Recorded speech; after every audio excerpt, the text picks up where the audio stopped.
show, bragging rights are up for grabs as the East York Bowl becomes the Mud Bowl under the lights. We hit the hard court for home openers as the women dial in from long range while the men look to cross over the competition.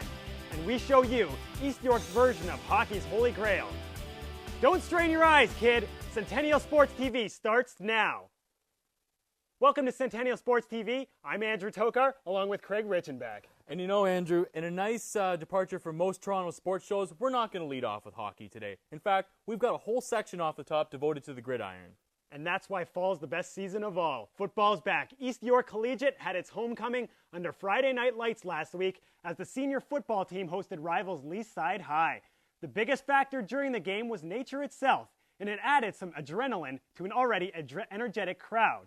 Laura Barney has the story.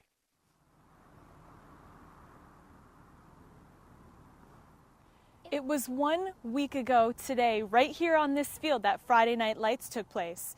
The 5th edition of the homecoming event featured senior football teams Degrassi High and East York Collegiate battle it out in front of hundreds of fans. It is the only high school football game of the year played under the lights in Toronto, and it shows.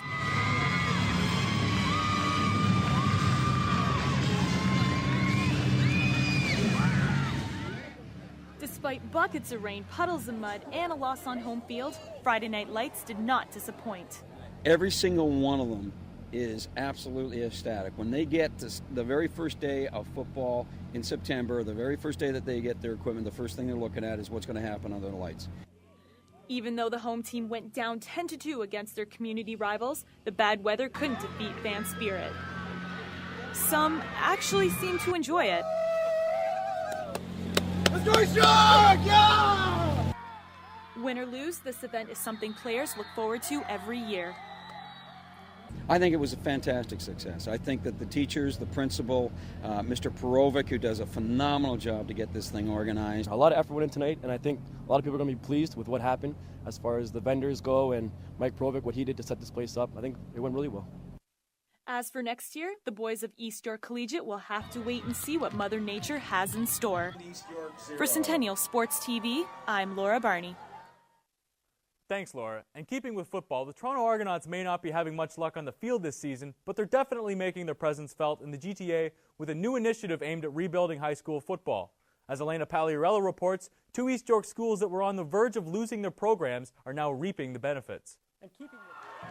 It's been almost 30 years, but Eastern Commerce Collegiate finally has its football team back. They're one of 4 new high school teams kicking off this season in the Toronto area. Eastern is fielding a combined team along with neighboring Monarch Park Collegiate, and they've been helped out by Level the Playing Field, a program run by the Toronto Argonauts. Their goal is to get football in high schools across the GTA. That support and a monetary donation has helped a lot, according to Ken Harvey, the vice principal at Eastern Commerce. We were delighted when the Argos and their Level the Playing Field Foundation got involved and added another $10,000 to that pot. In addition to the combined Eastern Commerce Monarch Park team, Level the Playing Field has also helped bring football back to Lester B. Pearson, North Albion, and C.W. Jeffries this season. Well, they might be considered at-risk schools. I think there's certainly, we felt it was important. It's certainly an element of what we've been doing to try to curb violence in the community around a lot of schools. We felt that this was a program that would assist these areas in particular. As well as a financial donation, the Argos also have their cheerleaders and players, like Jamal Robertson, involved in the program. And Nicholson sees that the Argos are providing more than just money to these teams. We've got our players involved here, so we want to see, some them tell them their life story, because a lot of these guys turned their lives around because of football, and so I think they're able to bring that message to students. Eastern Commerce head coach Sean Henderson agrees. Something our kids can aspire to really makes a big difference. I mean, it's great for young kids to have role models that they can aspire to, and the Argos have been wonderful role models for Eastern kids. Although it started out as a pilot project, Level the Playing Field has grown and will be helping schools for at least 2 more years as they try to get football in every high school they can. For Centennial Sports TV, I'm Elena Pagliarello. Thanks, Elena. And keeping with the theme of charity, Save Our Pools is becoming a rally cry for residents as the effort to save Toronto's community pools continued Tuesday. The public meeting saved local pools at Riverdale, Malvern, and Queen Alexandra. Public school Monarch Park's pool is on the bubble, however, and has until the end of the year to secure funding. Unfortunately, Danforth Tech has been deemed outdated and beyond repair and is closing its doors for good. Coming up after the break, Matt Padani takes a look at Centennial College athletics' future, and badminton players gear up for the first tournament this weekend. Stay tuned. Centennial Sports TV is your home to all that East York athletics has to offer. From high school and college sports to local events and even ways to keep in shape, we will bring you all the stories from around the community. Catch us live every Friday night at 8 and learn what has gone on in the past week and what is coming in the week ahead. If you miss our live broadcast, just log on to our website, ondemand.centennialcollege.ca, to see all that happened. Centennial Sports TV, your home to East York sports. We're back, and so is another promising Centennial team. For the first time in 18 years, our women's basketball team was taking the court. They opened their season Wednesday at home against Sir Sanford Fleming. Would it be a triumphant return? Let's go to the highlights. The Colts at home to the Fleming Knights, and the girls look ready to go. But right off the tip, it's Fleming coming out strong. Janelle Lovell with a nice up and under move, and then it's Lovell again as Fleming jumps out to a quick 15-6 lead. After a Centennial timeout, it's Sarah Gabreganis hitting the court hard after a loose ball, but she manages to hold on. Then after the inbound, she takes it right at her defender to score. Then it's Keisha Roberts scoring 3 of her team-high 21 points, and along with some strong Colts defense, they pulled back to go into the half down 28-23. In the second half, the Colts again come out flat, going down as many as 9 points. First, it's Cody Warraby, and then Lovell with the steal, and she finishes at the other end on the fast break. The Colts are being kept in the game, though, by Roberts. First, with this turnaround Jay, and then this stop and pop from the baseline, it's good. And Lovell kept on scoring and led the Knights with a game-high 22. But that's when Mary Egbo took over, grabbing the board and putting it home. Then, off the missed free throw, it's Egbo again with 2 more of her 10 second-half points, putting the Colts ahead. One last defensive stand, and the 49-48 win was in the books. The girls are happy, and so is Coach Smalling. You know, I'm extremely excited. I mean, it's our first time we've had ball here in like 18 years, and then to come out and get the first win, everybody's excited. I'm ecstatic. I was ecstatic just seeing them on the floor. To go out there and get a win our first game, going undefeated so far, is a great feeling. The men's basketball Colts also hosted their home opener against Sanford Fleming on Wednesday, hoping for the same results as their female counterparts. Centennial is coming off a 5-15 season with a real makeover from last year, featuring a new coach and a roster full of fresh faces. The Colts hope team chemistry will help against the top-ranked Fleming Knights, and from the opening tip, Fleming came out shooting. First, it's Tony Duran from downtown. Then it's Orlando Palmer crashing the boards for a nice putback. Add a monster Jermaine Duke block, and they were up 15-0 early. Back come the Colts, though. Emmanuel Wint drives the lane, nailing a floater. Kareem Rodney then hits a fadeaway as Centennial went on a 17-4 run to close the gap. The rest of the half, though, was all Knights. Off a Duran miss, Palmer flies in for the board and kicks back to Duran for 3. Fleming hit 17 threes on the night, and then Duke again with a monster block as Fleming ends up on a 23-1 run and enters the half up 50-29. But fast forward to the second, Wint with 2 blocks, and the Colts are off running. Andre Bell finishing the break with a reverse layup. He leads the Colts with 17, and again, he hits another layup. This night, however, was all Duran, breaking some legs with a layup. He caps off his game high with 31 here as the Knights cruise to an 89-68 win. Despite the loss, though, Colts coach Jim Barkley offered some praise. If it wasn't for the bad start, the first 5 or 6 minutes to the start of the game, and about 7 or 8 minutes in just before halftime, other than that, we're even. It was an even second half. In the middle of the first half, we played really well to come back. Well, we go from baskets to birdies now. The Centennial badminton season gets underway this weekend with the Humber Invitational. Angela Willett attended practice this week and gives us the rundown on what we can expect from the team this season. York campus, in the gymnasium of Scarborough's Bond Academy, Centennial College's smallest varsity team prepares for their first tournament this weekend with some major changes to the roster. Our hopes this tournament is basically it's to try out our new players as we have a new combination of players. Our men's doubles team is slightly changed this year. Instead of Simon Yip and Ben Wang, we're trying Simon Yip and Ryan Liu. This is especially notable considering Yip's prior duo qualified nationally in consecutive seasons. How does he feel about the new pairing? It's a good change. Try someone new. He just came out of the juniors, so I'm expecting a lot. The pace should be faster with him. He should be smashing harder. He should be more motivated because he just came out. This weekend, hopefully we'll make it to the semis, and it'll be better if we make finals and take home the win for Centennial. The men's side is confident, but Coach Wong sees something missing as he observes practice. Need more girls. You don't have to be, a professional player. Training is here for you, and we will help you as best we can. One of only 2 females on the team agrees with Coach Wong. I definitely would like more girls to be on. The hands-on coaching style means that even beginners are welcome, and the nature of the team is very accepting. Yeah, we're all like a family, so we help each other out. The team is... Thanks, Ange. This week saw the end of the regular season for Centennial Soccer. Playing for pride, the men were able to tie Fleming College 1-1. The draw was the lone point earned in this disappointing season for the Colts that saw the team go winless with an 0-10-1 record. Over on the women's side, Centennial didn't fare too well in its final contest, falling 3-0 to Fleming. The Colts have struggled with scoring all season, and they finished with a 2-7-2 record. Both teams failed to qualify for the playoffs. Better luck next season. There really is a lot of phlegm on this show. Bill Carruthers in Unionville is a long way to travel for home games. Centennial College Athletics really doesn't have that home advantage for their teams without a facility developed for them. Well, that's all going to change. Matt Pedani has the story. If you're a new student at Centennial College and you're interested in staying active, you might find yourself digging for answers. Currently, there are only a small handful of sports offered at the school, but that's about to change in the near future.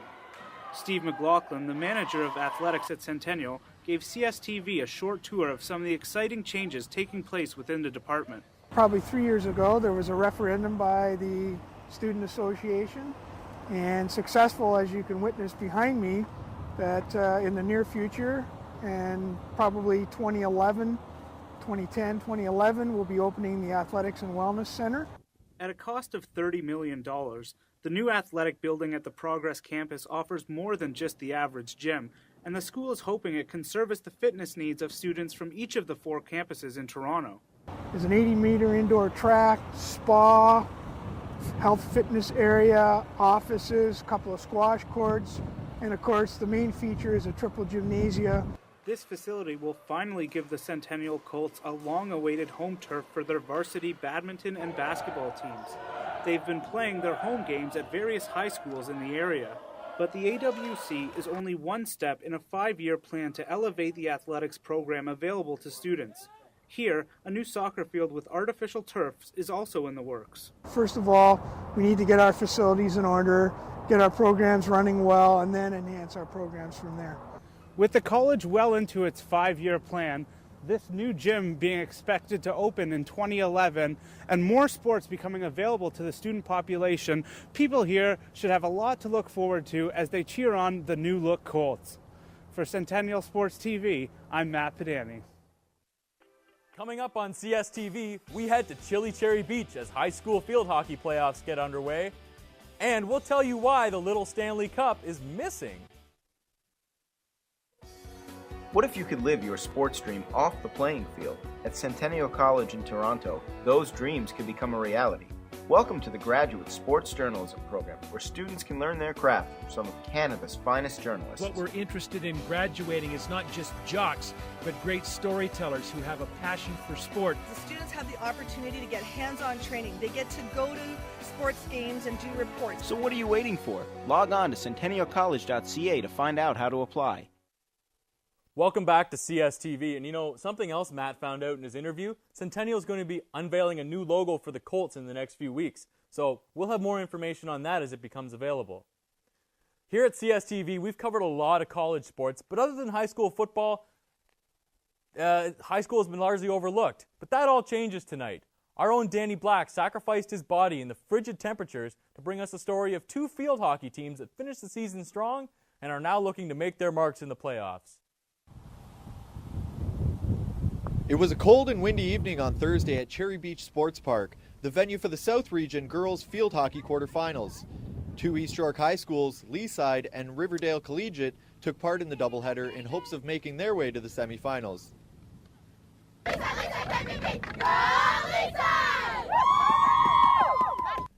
The very excited Leaside Lancers took the field first against Lawrence Park Collegiate. The two teams tied 1-1 in the regular season, but it wouldn't be so close this time. Leaside rode 2 goals apiece from Lindsay Allen and Kristen Lee en route to a 4-0 victory.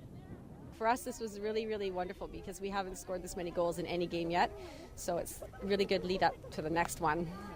Like, we worked so hard, and I think we deserve to go to OFSA this year. Yeah. And you guys all agree, eh? Yeah! The Lancers will be in tough against East York in the semifinals, a team that beat them 4-1 in the regular season. Game 2 featured Riverdale Collegiate against North Toronto.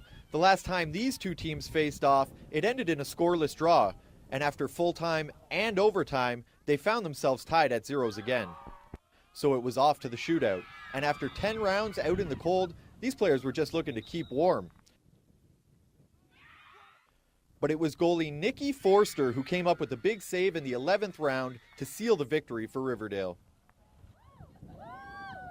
And then, so what was the feeling like right after you made the save? It was nice. It was like a huge rush of just excitement, and then everyone came rushing over, and it was just like really happy. Well, as quickly as our game ended, soccer's taken over here at Cherry Beach Sports Park, but it'll be hard to match the action that took place earlier here this afternoon. Leaside High with a convincing win, and Riverdale Collegiate going right down to the wire. We'll see both teams Tuesday, October 20th in the semifinals. For Centennial Sports TV, I'm Danny Black. Most of us have won it in backyard rinks and have a signature pose when we lift it up, with Bob Cole narrating the play-by-play. Victoria Cornby shows a little cup fever in the heart of East York.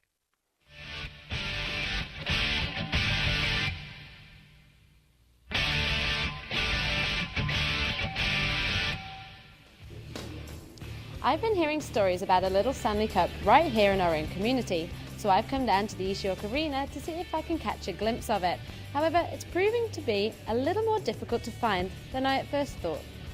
So I tracked down East York Hockey President Art Kennedy to find out more about this elusive trophy, and he explained where it's been hiding. We don't leave it in the display in the lobby of the arena for the summertime, specifically because it's very valuable and we don't want to have it taken.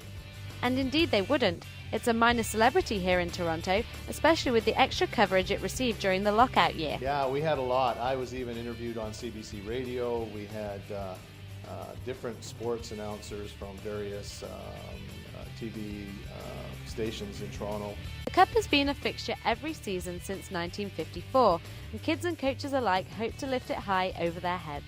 It was a big hit for me when I got a chance to play for it, when I got to coach in the Stanley Cup game. Getting your name on it, it's a really big deal. It was definitely fun playing for it. It's hard facing teams were very competitive, but it was still fun even though we lost. It was really fun.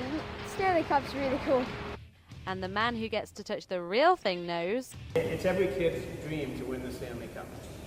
These kids might not be on Hockey Night in Canada anytime soon, but they'll all get the chance to hoist a Stanley Cup. For Centennial Sports TV, I'm Victoria Cornby. Thanks a lot, Victoria. Hundreds of students will have to brave the cool weather next Friday as Neil McNeil High School hosts the 23rd annual Nike Boardwalk Cross Country Relays. This tune-up for next month's provincial finals will have boys and girls competing in 4 by 3,000 meter races. The first relay begins at 1:30 p.m. Team entries are due next Wednesday, October 21st. For more information, contact Alan Bégin at alanbégin@tcdsb.org. Thanks a lot for that. Now, I know you've been dreaming of hosting the Cup for quite a while. How's your celebration going to look? It's got to be the Mark Messier 94, pump up, but I got to say it for you. You got Okay. the bald feature, you got the look, it's all you. Thanks a lot. Okay, for Andrew Tokar, I'm Craig Richenbach. Thanks for joining us. Good night.